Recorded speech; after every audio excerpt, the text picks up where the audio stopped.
Présentation du règne animal. Animaux ou métazoaires, du mot métazoa du grec méta après et zoon animal par opposition aux protozoaires. Les animaux sont des eucaryotes, multicellulaires, mobiles et hétérotrophes. Les grandes étapes de l'évolution du règne animal. Un animal prend naissance à partir d'un zygote. Le zygote est le résultat de la fécondation entre un ovule par un spermatozoïde. Le zygote subit des divisions, il passe au stade 2, stade 4, stade 8, etc. jusqu'à ce qu'on arrive à la morula. Ensuite, la morula va aménager une cavité à l'intérieur appelée blastocèle et la morula va prendre le nom du blastula. Après la blastula, on va assister à l'émigration des cellules de l'extérieur vers l'intérieur du blastocèle. Cette migration ou invagination des cellules est appelée gastrulation. À la fin de la gastrulation, on obtient la gastrula.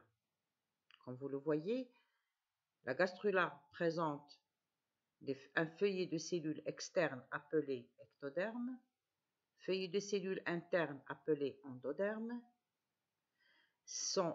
Les deux feuillets sont séparés par le blastocèle et l'endroit par lequel les cellules ont migré est appelé blastopore qui communique avec l'arc enterrant ou intestin primitif. Dans le monde animal, il y a des animaux qui arrêtent leur développement embryonnaire au stade gastrula. Alors ces animaux-là, on les appelle les métazoaires diploblastiques. Donc, organismes caractérisés par un arrêt apparent de leur développement embryonnaire au stade gastrula. Ils ont deux feuillets, l'ectoderme, l'endoderme, séparés par la mésoclée. Donc deux feuillets, c'est pour la raison pour laquelle on a dit diploblastique, double 2. Donc vous avez l'ectoderme, vous avez l'endoderme, séparés par la mésoclée. Donc le blastocèle de tout à l'heure chez la gastrula a pris le nom de mésoclée. Et vous voyez l'arc enterrant et le blastopore. Les animaux diploblastiques, il y a les spongiaires, les cnidaires et les cténaires. On va étudier ultérieurement les spongiaires et les cnidaires. L'évolution du monde animal continue, on passe de diploblastique au triploblastique. Ça veut dire triploblastique, naissance d'un troisième feuillet qu'on va appeler mésoderme. Vous avez le mot méso qui veut dire milieu, qui va être situé entre l'endoderme et l'ectoderme. La question qu'on se pose, qui est-ce qui a donné naissance au mésoderme? Le mésoderme dérive de l'endoderme pendant le développement embryonnaire. Autrement dit, c'est l'endoderme qui donne naissance au mésoderme. Quel rôle il va jouer le mésoderme? Le mésoderme, il permet la différenciation d'organes internes qui sont l'appareil excréteur, les organes génitaux, la musculature. Évidemment, si l'animal est doté de musculature, il va effectuer des mouvements orientés et par conséquent, il peut faire la locomotion. Alors, quelle est la destinée de ce mésoblast? Le mésoblast, il est là, mais il a trois destinées. Il va donner ce qu'on appelle trois lignées. Nous avons la lignée des acélomates, des pseudocélomates et des célomates. Comme vous le constatez, tous ces mots-là contiennent le mot célomate, célomate, célomate. Célomate vient du mot célum qui veut dire cavité, cavité. Alors, quand vous voyez ici A, ça veut dire négation. Alors, dans cette lignée, les espèces n'auront pas de célum, n'auront pas de cavité. Ici, pseudo-célomate, les animaux pseudo-célomates, ils vont avoir une cavité, mais elle est fausse. Pseudo, ça veut dire faux, comme pseudopode, faux pied. Célomates, évidemment, ils ont une véritable cavité. Concernant les acélomates, comme vous le voyez dans cette coupe, vous voyez que le mésoderme qui est en vert ici, elle forme ce qu'on appelle un tissu de remplissage. Donc, il n'y a pas de cavité à l'intérieur de l'animal. Aucun organe n'aura une cavité. Les animaux qui sont dotés de cette structure, c'est les platémates ou les vers plats qu'on va étudier. Ensuite, la lignée des pseudocélomates. Comme vous le constatez, la différence entre les deux schémas, que le mésoderme s'est retiré, laissant une place à une cavité, mais cette cavité, elle n'est pas vide, elle est remplie d'un liquide périviscéral, donc ce n'est pas une cavité, c'est une fosse, puisqu'il est rempli d'un liquide. Les animaux pseudocélomates, on va étudier les nématelminthes. Puis la lignée des célomates. Comme vous le constatez, le mésoderme se creuse en une ou plusieurs cavités célomiques. Donc, ce sont des espèces qui ont, ou des animaux qui ont, une ou plusieurs cavités. Alors, avant d'enchaîner dans notre chapitre, je vous demande d'observer avec moi ces deux animaux. Vous avez un poisson, vous avez une crevette. Alors, si vous remarquez le corps de la crevette, il est segmenté, il est constitué de plusieurs fragments. Donc, par contre, le corps du poisson n'est pas fragmenté.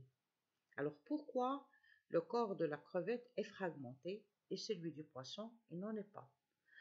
Alors, on va faire la coupe transversale d'un animal qui a un corps segmenté. Qu'est-ce qu'on voit? On voit ce schéma-là. On retourne à notre phrase. Le mésoderme se creuse en une ou plusieurs cavités célomiques. Donc, on va avoir des célomes.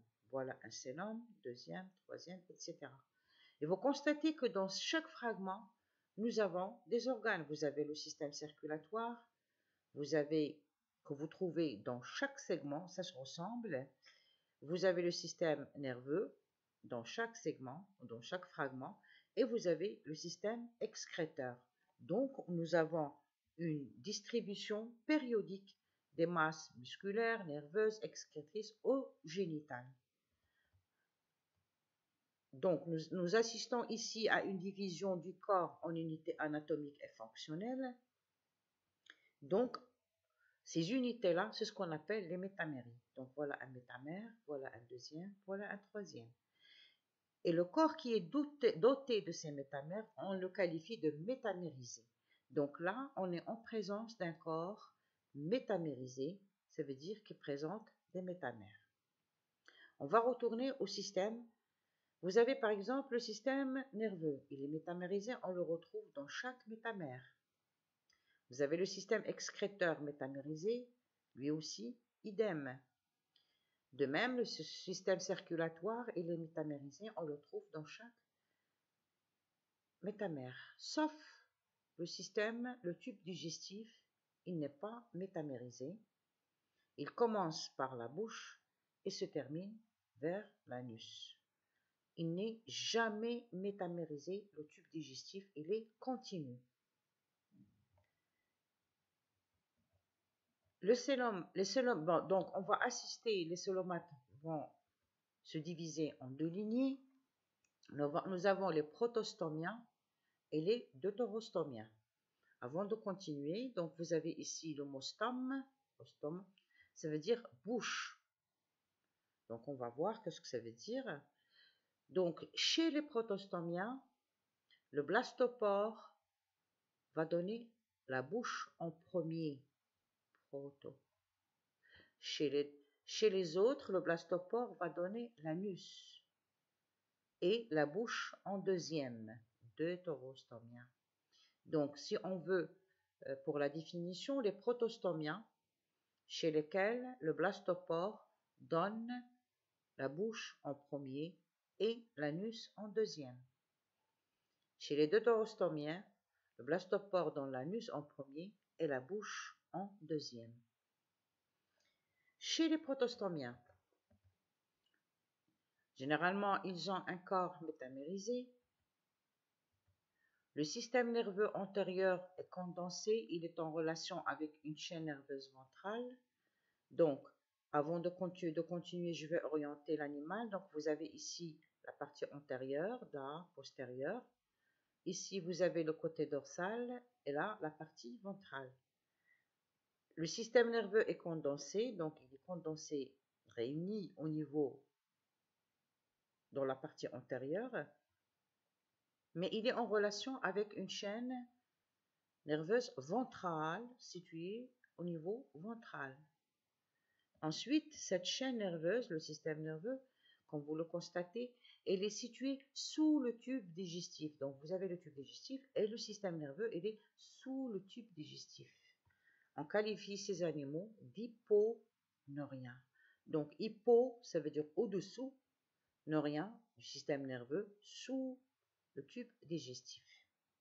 Alors, les animaux hyponeuriens, nous avons les annelides, les mollusques et les arthropodes.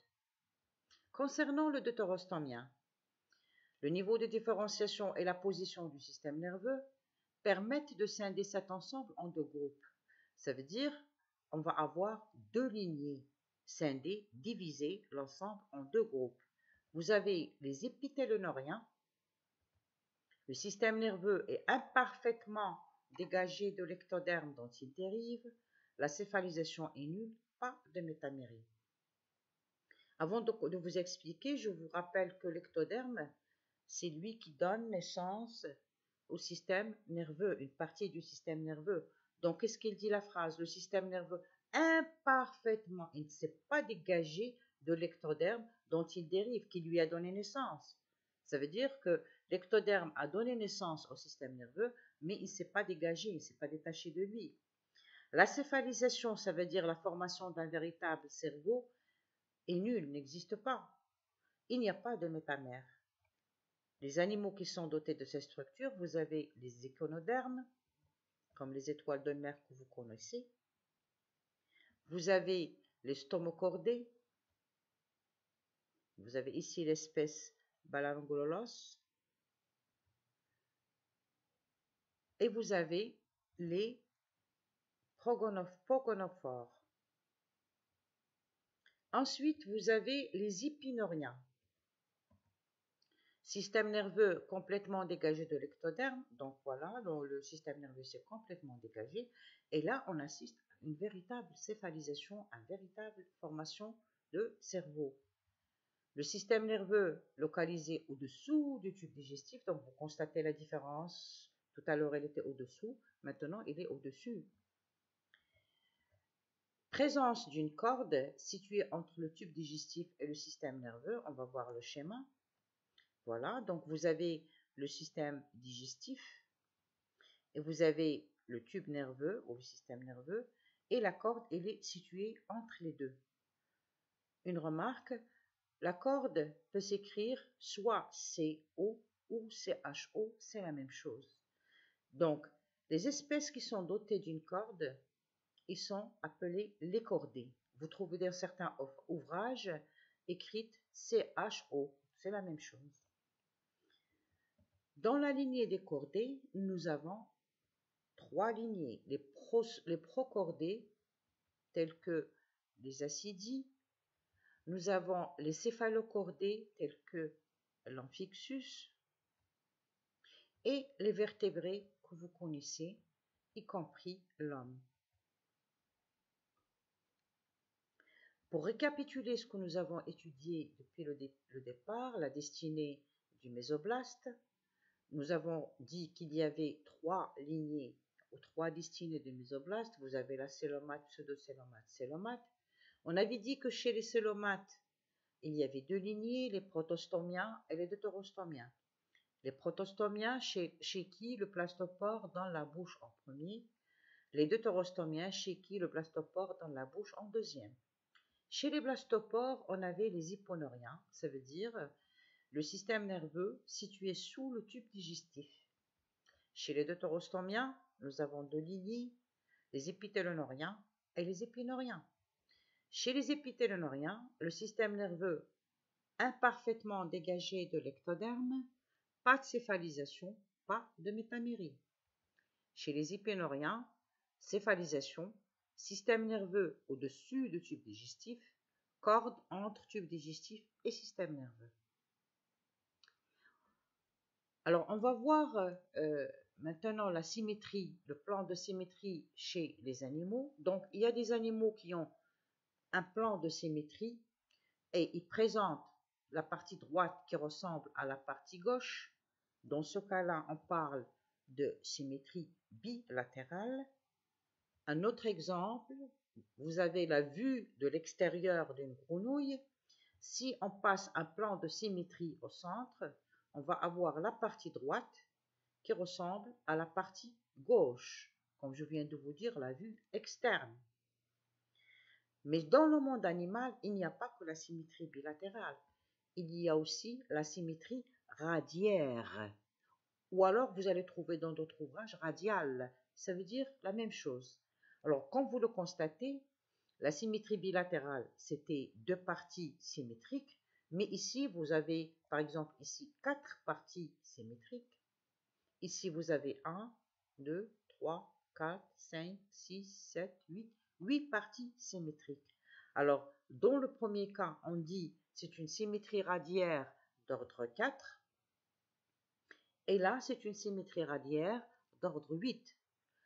Pour vous rapprocher un petit peu de la réalité, qu'est-ce que ça veut dire que la symétrie radiaire? On va prendre l'exemple d'une boîte de lavage qui rit. Lorsque vous ouvrez une boîte de lavage qui rit, qu'est-ce que vous trouvez? Vous trouvez 8 morceaux qui se ressemblent. Donc, nous avons une symétrie radiaire d'ordre 8. Si je partage cette boîte en deux, je vais avoir 4 de chaque côté. Donc, je vais dire, et comme avec la symétrie radiaire, s'ajoute la symétrie bilatérale, puisque je peux avoir 4 parties, 4 morceaux dans chaque partie. Évidemment, vous pouvez la partager en 4, vous aurez 2 morceaux, et on va dire symétrie radiaire d'ordre 4. J'espère que vous avez compris un petit peu la symétrie radiaire. Alors, dans l'ensemble du monde animal, vous avez des espèces, des embranchements qui sont sans symétrie, tels que les spongiaires, qui sont sans symétrie, ils n'ont pas de symétrie. Puis vous avez la symétrie, soit la symétrie bilatérale, soit la symétrie radiale ou radiaire. Seul embranchement qu'on va étudier qui possède une symétrie radiale, ce sont les cnidaires. Puis, au niveau de la symétrie bilatérale, nous avons le protostomien et nous avons le deutérostomien. Le protostomien, vous avez les platèneminthes, les annélides, les mollusques, les arthropodes, les nématodes. Les deutérostomiens, vous avez les échinodermes et les chordés, poissons, amphibiens, reptiles, oiseaux, mammifères. Évidemment, dans la partie spongiaire, cnidaire, platèneminthes, etc., c'est ce qu'on va étudier cette année dans la partie des invertébrés. Et puis, vous allez, chez les chordés, la partie des vertébrés, vous allez étudier